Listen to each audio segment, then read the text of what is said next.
جی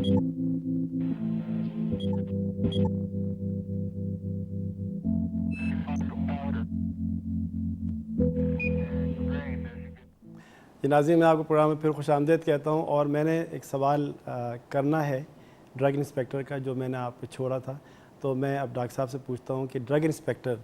کا اہم رول کیا ہے، یہ بتائیے آپ. جناب علی، میں ایک بتا دوں آپ کو کہ ڈرگ انسپیکٹر کا بیسیکلی تو یہ رول ہونا چاہیے کہ، اور ہے یہ، کہ ہر میڈیکل اسٹور کو ریگولر بیسس پہ چیک اپ کیا جائے، دوائیوں کی ایکسپائری چیک کی جائے، ان کی اسٹوریج کنڈیشن کیا جائے. پر آپ یہ سوچیں کہ آپ کے پاس کتنے اسٹورز ہیں، جی، اور ہم فیسلٹیز تو دیکھتے نہیں ہیں اور صرف بات کر دیتے ہیں. بیسیکلی میں بھی ڈرگ انسپیکٹر رہ چکا ہوں، اور میں نے خود پرٹیکولرلی فار فلنگ ایریاز تک میں گیا ہوں، تھرو آؤٹ پاکستان کے ہر کونے میں، پرٹیکولرلی سندھ کے ہر کونے میں، اور پنجاب میں تقریباً میں نے وزٹس کیے ہیں. اچھا، اس میں میرے اپنے ذاتی تجربے کے مطابق، یعنی لوگوں کو جس طریقے سے آپ گائیڈ کریں گے وہ اس پہ عمل کرتے ہیں. بالکل صحیح کہہ رہے ہیں. پر یہ ہے کہ ہمارے پاس وہ فیسلٹیز نہیں ہیں، اور یہ basically it is out of question, impossible ہے کہ آپ ہر فارمیسی کو ریگولر بیسس پہ وزٹ کر کے اور ان کو اپ گریڈ کر سکتے ہیں. بہرحال ان چیزوں کے باوجود بھی، اچھا پہلے جب میں نے جوائن کی تھی منسٹری میں، جی،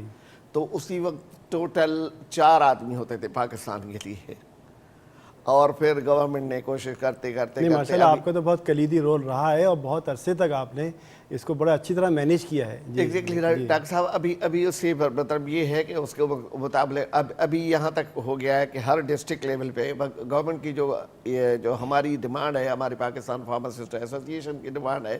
کہ تحصیل لیول تک کا ڈرگ انسپیکٹر، اور پنجاب کے گورنمنٹ، پنجاب میں تقریباً یہاں تک انٹروڈیوس ہو گیا ہے. اب ہماری سندھ میں یہ ابھی انیشیل اسٹیج پہ ہے، پر ڈسٹرکٹ لیول پہ آ گیا ہے، تو اس سے حالات بہتر ہوئے ہیں. ٹھیک ہے، شکریہ. اب یہ بتائیے، ایک سوال اینٹی بائیوٹکس پہ میں نے پوچھا تھا آپ سے، اور وہ انسولین پہ ہی ختم ہوا کہ اینٹی بائیوٹکس میں، کیونکہ یہ بہت حساس دوائیں ہیں، خاص طور سے اینٹی بائیوٹکس میں انجیکشنز، اینٹی بائیوٹک کی کیپسولز، اور جیلیٹن شہد ہوتا ہے جس میں یہ پاؤڈر ہوتا ہے، آپ کو پتہ ہے اچھی طریقے سے. تو بتائیے کہ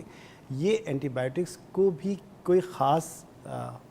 قواعد ہیں جس کے تحت رکھنا چاہیے، یا آپ کچھ اور کہنا چاہتے ہیں؟ دیکھیں، اینٹی بائیوٹکس کو ظاہر ہے کہ ہر اینٹی بائیوٹک کا جس طرح سے کہ اس کی کنڈیشن ہے، جیسے وہ کیمیکل ہے، اس کے حساب سے اس کو اسٹور کرنے کی ضرورت ہے. کچھ اینٹی بائیوٹکس ایسی ہیں جن کو ریفریجریشن کی ضرورت ہوتی ہے، کچھ اینٹی بائیوٹکس ایسی ہوتی ہیں جن کو ریفریجریشن کی ضرورت نہیں ہوتی. مطلب ان کو آپ جو سیرپ فارم میں، جو پاؤڈر فارم میں جو اینٹی بائیوٹکس ہیں جو بچوں کے لیے آتی ہیں، تو اس میں کچھ ایسی ہیں کہ جب ان کو آپ اس میں پانی ملا لیتے ہیں اور اس کو سیرپ بنا لیتے ہیں، تو وہ صحیح کیمیکل جب بنا، جی ہاں، اس کو استعمال کے جب قابل ہو جاتی ہے، تو ان میں کچھ کے لیے ہدایت ہوتی ہے کہ اس کو فریج میں رکھیں، جی، کچھ کو ہدایت ہوتی ہے کہ آپ روم ٹیمپریچر میں رکھیں. لیکن لوگوں کو اویئرنیس نہیں ہے کہ وہ نہیں رکھتے. جی ہاں، اس کی احتیاط کرنے کی ضرورت ہے. مطلب یہ کہ جب لوگ اس بات پر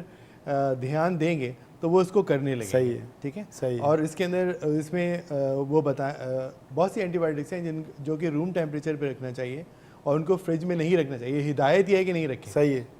ٹھیک ہے. تو اس طرح سے ہر اینٹی بائیوٹک کو نہ فریج میں رکھ سکتے ہیں، نہ ہر اینٹی بائیوٹک کو فریج کے باہر رکھ سکتے ہیں. لیکن بہت اچھی بات ہے، میں قطع کلام ہو رہا ہے آپ کا، کہ اب اردو کے اندر پمفلیٹس پہ لکھا ہوتا ہے، ایون بوٹل کے اوپر، کہ کس طرح اس کو اسٹور کیا جائے، کس طرح رکھا جائے.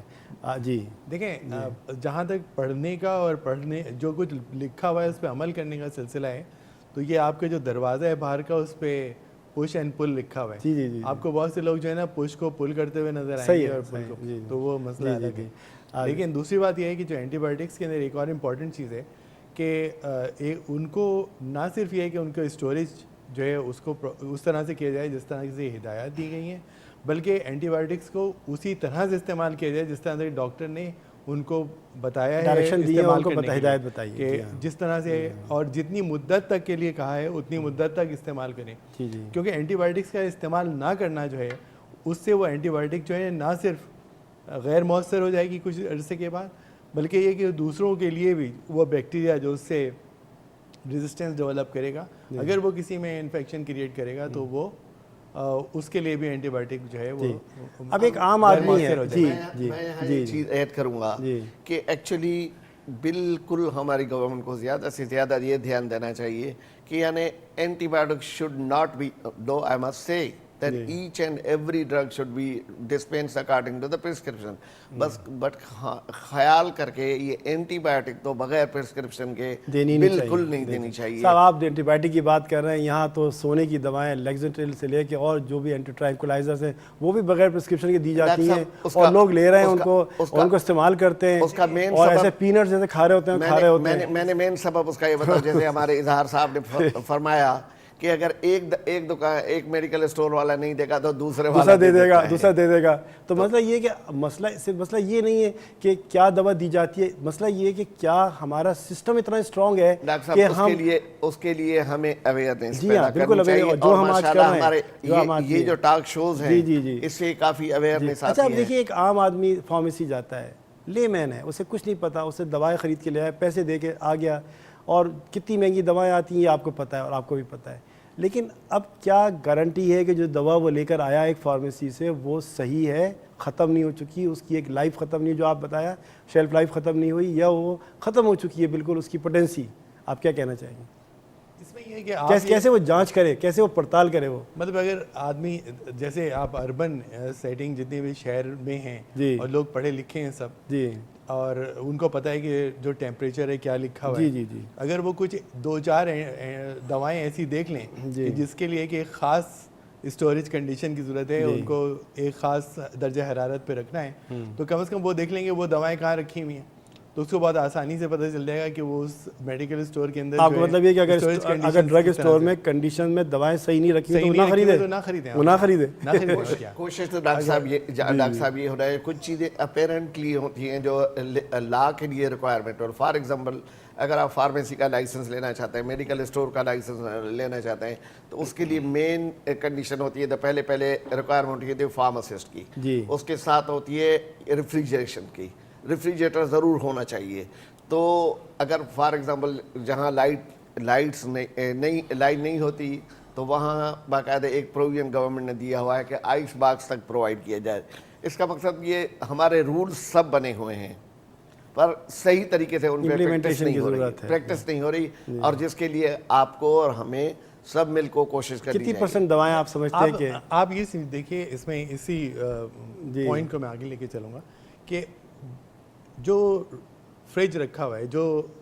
ایسا کنٹرول جہاں پہ ٹیمپریچر کنٹرول میکینزم بجلی جاتی ہے دن میں 3-4 بار, میں اس کے علاوہ بات کر رہا ہوں. اگر فرض کریں کہ ایک فریج ہے, اس میں آپ ٹیمپریچر کیا ہے, ضروری نہیں کہ وہ ٹیمپریچر جو ٹیمپریچر ضروری ہے وہ ملے. کتنے فریج آپ کو ملیں گے جس کے اندر کے تھرمومیٹر لگے ہوئے ہیں,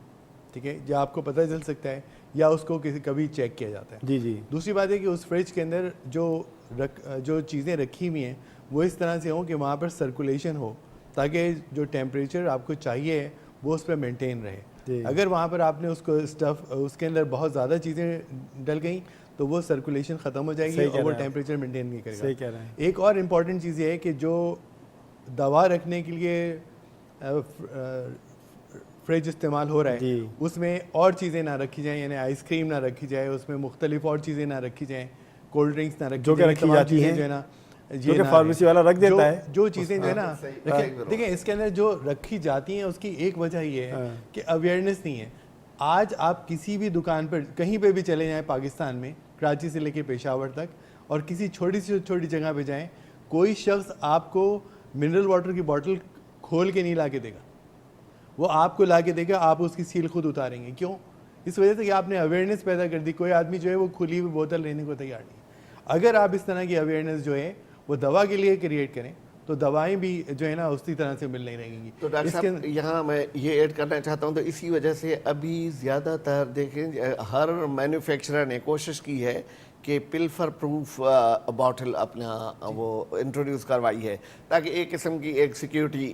ہو گئی ہے ٹو دا کنزیومر. کیا کہیں گے اس پر؟ ہاں بالکل, اس کے اندر اور دیکھیں اس میں جو چیز ہے وہ یہ ہے کہ جو ایک میکینزم ہے نا جس کے حساب سے کاؤنٹر فیٹ ڈرگز آتی ہیں تو وہ ہر معاشرے میں اویلیبل ہیں. یعنی آپ جو ڈیولپڈ کنٹریز ہیں وہاں پہ بھی اس طرح کا ہے, صرف پرسنٹیج کا فرق ہوتا ہے. ٹھیک ہے, ہمیں ہمارے پاس کوئی کنزیومر واچ نہیں ہے، اور اگر ہم اس طرح کی چیزوں کو بار بار ڈسکس کرتے رہیں، بار بار اس پہ بات چیت ہوتی رہے، تو یقیناً دوا جو ہے اس کی کوالٹی جو ہے بہتر ہو جائے گی، کہیں نہ کہیں آگاہی پیدا ہوگی اور کہیں نہ کہیں لوگ سوچیں گے کہ کیا بہتر ہوگی۔ دیکھیں جب وہ معاشرے جس کے اندر کہ لٹریسی ریٹ بہت کم ہے، جہاں پر کہ لوگ جو ہے نا اپنا نام نہیں لکھ سکتے، وہ اپنی انگوٹھیاں لے کے گھومتے ہیں اور وہ نام کی انگوٹھیاں لگاتے ہیں، لیکن وہاں پر بھی اگر کوئی بچہ اگر ڈائریا کا شکار ہوتا ہے تو وہ اس کی ماں جو ہے وہ پہلے جا کے مایا تغذیہ لیتی ہے، ORS لیتی ہے، اور اس کے بعد پھر جو ہے وہ ڈاکٹر کے اویئرنیس ہے، اویئرنیس ہے اس وجہ سے۔ وہاں پر جو ایک عورت ہے اگر وہ بتا دے گی کہ میں ایک بچے کو دودھ پلا رہی ہوں، مجھے یہ دوا جو ہے استعمال کرنی چاہیے یا نہیں کرنی چاہیے، یا یہ بھی بتا دے گی کہ اس کو جو ہے نا پینسلین سے الرجی ہے۔ یہاں پہ کتنے لوگ ایسے ہیں جو کہ آگے بتاتے ہیں میڈیکل اسٹور پہ یا ڈاکٹر کو کہ ہمیں اس دوا سے جو ہے ہو سکتا ہے کہ الرجی ہو۔ تو یہ تمام چیزیں جو ہے نا اسے اویئرنیس کا کیا وجہ ہے، اسی کیا وجہ اویئرنیس نہیں، آپ کے جو پروگرامز ہیں، آپ کا جو یہ پروگرام ہے یہ بہت اچھا پروگرام ہے، اس لحاظ سے کہ آپ اویئرنیس کو پیدا کر رہے ہیں، آپ لوگوں کو اس بات کی اویئرنیس دے رہے ہیں کہ دوا کو استعمال کس طرح سے کرنا چاہیے، دوا کو رکھنا کس طرح سے چاہیے۔ یہ تمام چیزیں جو ہے نا ایک فارماسسٹ کے یا ڈاکٹر کا صرف کام نہیں ہے، اگر یہ حالات اگر اس طریقے سے یہ حالات رہے تو ہم وہ دن دور نہیں ہے کہ ہم بھی ایک باقاعدہ ڈیولپ اور سویلائز نیشن کی طرح ہم بھی ان کی برابری کر سکیں گے، اور جس کے بہت زیادہ چانسز ہیں۔ اور آپ یہ سمجھیں کہ آپ کے پاس جو ڈرگ لا بنا ہے وہ ڈرگ لا اس وقت بنا تھا جبکہ اس پورے خطے کے اندر وہ ڈرگ لا نہیں تھا، ٹھیک ہے نا؟ تو مطلب یہ کہ آپ نے ہمیشہ یہ نہیں ہے کہ آپ لوگوں کو فالو کرتے ہیں، بلکہ بہت سی جگہ پر آپ نے لیڈرشپ لی، آپ نے لیڈ کیا لوگوں کو۔ بلکہ میں ڈاکٹر صاحب میں یہاں تک یہ بات ایڈ کر لوں کہ ایکچولی ہمارے ڈرگ لاز جو ہیں نا وہ کسی بھی ڈیولپڈ نیشن سے بالکل بھی کم نہیں ہے، اور at least we are superior than آئیدھر ان کی برابری میں یا ان سے بھی زیادہ سپیریئر، اور باقاعدہ طریقہ بھی بہتر ہے اور کنٹرول بھی بہتر ہے۔ باقی یہ میڈیا کا کام ہے کہ اویئرنیس پیدا کریں، اور جس طریقے سے ایجوکیشن انسٹیٹیوشن سے ہمارے فارماسسٹ نکل رہے ہیں، اور میں سمجھ رہا ہوں کہ وہ دن دور نہیں کہ ہم ایک یعنی صحیح دوائی صحیح مریض کو صحیح کنڈیشن میں مل جائے۔ آپ نے ڈرگ لا کی بات کری، تو یہ ڈرگ لا جو ہے پڑھایا تو جاتا ہے فارمیسی کے اندر، اور اسٹوڈنٹس کو بتایا بھی جاتا ہے کہ کس طرح یہ، اب بتائیے اس کا امپلیمنٹیشن یا اس کا جو ہونا ہے کہاں تک صحیح ہوتا ہے نہیں ہوتا؟ دیکھیے لا کے دو ایریاز ہیں، ٹھیک ہے نا، ایک آپ کا لا ہے اور ایک آپ کا جو ہے نا وہ ایتھکس ہے، ٹھیک ہے۔ جب آپ کے ایتھیکل اسٹینڈرڈز جو بزنس کے ہیں وہ بہتر ہو جاتے ہیں تو پھر آپ کو لا بنانے کی ضرورت نہیں پڑتی ہے، اور اگر آپ کے معاشرے کے ایتھیکل اسٹینڈرڈ جو ہیں ان میں پرابلم ہے، ان کا ویلیو سسٹم خراب ہو رہا ہے، تو کوئی لا جو ہے وہ کام نہیں کر رہا ہوتا ہے۔ تو اس کے دو پہلو ہیں۔ تو اس وقت جو ہے نا آپ سمجھ سکتے ہیں کہ اس وقت ہمارے لیے ضروری یہ ہے کہ ہم جتنی اویئرنیس پیدا کر سکتے ہیں اس سے لوگوں کو خود اندازہ ہو جائے گا کہ ان کے لیے کیا بہتر ہے۔ ہر شخص اپنی بہتری چاہتا ہے، ہر شخص اپنے خاندان کی بہتری چاہتا ہے، تو اگر ہم ان کو ایک بہتر راستہ دکھائیں گے تو لوگ جو ہے نا اس پہ عمل کریں گے۔ لوگ جو ہے نا پاکستان کے لوگ جو ہیں وہ بہت ہائی IQ کے لوگ ہیں۔ اچھا دیکھیے، ڈرگ لیبلنگ جو ایک لفظ ہے، اور ایز اے فارماسسٹ آپ جانتے ہوں گے کہ ڈرگ لیبلنگ بہت اہم رول ادا کرتا ہے۔ اگر دوا تو اچھی بنی ہے اور اجزاء اس میں سب موجود ہیں، لیکن لیبل غلط لگ گیا تو آپ سمجھتے ہیں کہ وہ دوا تو بیکار ہے۔ پاکستان میں میں نہیں سمجھتا ہوں کہ اس طرح کے، دیکھیں آپ دیکھیں اس کا واچ ڈاگ کیا، اس کو کس طریقے سے آپ چیک کریں گے کمپنی کے اندر کہ آپ اس طریقے سے اس کا اگر مجھے اجازت دیں تو اس کو میں کچھ ایڈ کروں۔ ایسے بہت کم چانس ہے، کیونکہ میں نے جو بات کری اس لیے کی ہے کہ دوا کمپنی کے علاوہ بھی فارمیسی میں بھی بنائی جاتی ہے۔ نہیں میں آتا ہوں آپ ہی کے پوائنٹ پہ، میں آپ کو بتا دوں ایز اے ریگولیٹر، دیکھیں ہماری ایک ورڈ ہے GMP، گڈ مینوفیکچرنگ پریکٹسز۔ اگر آپ گڈ مینوفیکچرنگ پریکٹسز، اور لیگلی وہ ہمارا ریگولیشن ہے اور ہر مینوفیکچرر کو فالو کرنا ہوتا ہے، اگر وہ اس راستے کو فالو کرے گا نا تو میں کانفیڈنس سے کہہ سکتا ہوں کہ کبھی بھی غلط دوائی نہیں بن سکتی، اور صحیح ہاتھوں میں صحیح دوائی پہنچ جائے گی۔ اور ساتھ ساتھ میں گڈ اسٹوریج پریکٹسز، اب یہ فارما کی فیلڈ اتنی واسٹ ہو گئی ہے کہ ہر فیلڈ کے لیے باقاعدہ ایک انسٹیٹیوشن کے طور پہ مطلب وہ کام کر رہی ہے. کچھ کہنا چاہیں گے آپ؟ ایڈ کریں کچھ پوائنٹ؟ جی ہاں بالکل. اس کے اندر سلسلہ یہ ہے کہ ایک تو جو اویئرنیس ہے اس کی بات میں نے کی اور اس کے اوپر کافی بات چیت ہونی چاہیے. اس کے اندر صرف دوا کی اویئرنیس نہیں بلکہ بیماری کی اویئرنیس کی بھی ضرورت ہے کہ بہت سارے لوگوں کو بہت سی بیماریاں ایسی ہیں جس کا کہ کوئی سمٹم نہیں ہے. جی ٹھیک ہے. جن بیماریوں کی کوئی علامات نہیں ہیں جس کے اس کے لوگ اس بیماری میں مبتلا ہونے کے بعد بھی ان کو پتہ نہیں چلتا کہ وہ اس سے مبتلا ہیں. اس میں ڈائبیٹک جو ہے اس کے علاوہ ہائپر ٹینشن ہے, یہ وہ بیماریاں ہیں جو کہ ہمارے یہاں کافی زیادہ پھیل رہی ہیں اور اس کا جو علاج ہے وہ کافی دن کے بعد ہوتا ہے جبکہ بہت سے آرگنز جو ہیں آپ کی باڈی کے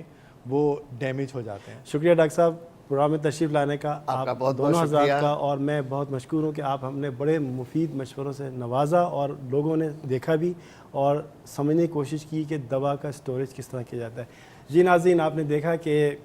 کس طریقے سے موضوع چلا تھا اور کتنے سوالات ہم نے ان سے پوچھے, لیکن مجھے پتہ ہے کہ آپ ہمارے پروگرام دیکھ تو رہے ہیں اور مختلف ایپیسوڈز دیکھیں, لیکن کچھ سوالات آپ کے ذہنوں میں ابھی بھی ہیں. آپ پوچھنا چاہتے ہیں وہ سوالات, آپ معلوم کرنا چاہتے ہیں وہ چیزیں جو کہ ابھی تک ہم نے کوشش تو کی ہے اس پروگرام میں کہ زیادہ سے زیادہ سوالات کریں, ہر ٹاپک پہ کریں, ہر موضوع پہ کریں. لیکن میں آپ سے ریکویسٹ کروں گا کہ اگر پھر بھی کوئی سوال جواب میں کمی رہ گئی ہے تو آپ ضرور ہمیں ای میل کریں, ہمیں فیکس کریں, ہماری فیس بک پہ رہیں اور ایس ایم ایس کریں. اور اس کے ساتھ ساتھ ہمارے پروگرام کا مقصد کیا ہے؟ ہمارے پروگرام کا مقصد اویئرنیس ہے, جانکاری ہے, تاکہ ہم بتا سکیں کہ دواؤں کو کس طریقے سے استعمال کیا جاتا ہے, دواؤں کو کس طریقے سے رکھا جاتا ہے اور دواؤں کو کس طریقے سے مینوفیکچر کیا جاتا ہے. اور اسی موضوع کو لیتے ہوئے ہم چلتے آئے ہیں اب تک, اور کوشش ہماری یہی ہے اور یہی ہمارا مقصد ہے پروگرام کا کہ ہم آپ کو بتا سکیں کہ دوا کیا ہے اور کیوں استعمال کی جاتی ہے. ہم آپ کے لیے دعاگو ہیں. آپ اپنی صحت کا بہت خیال رکھیے گا, اس امید کے ساتھ اللہ حافظ.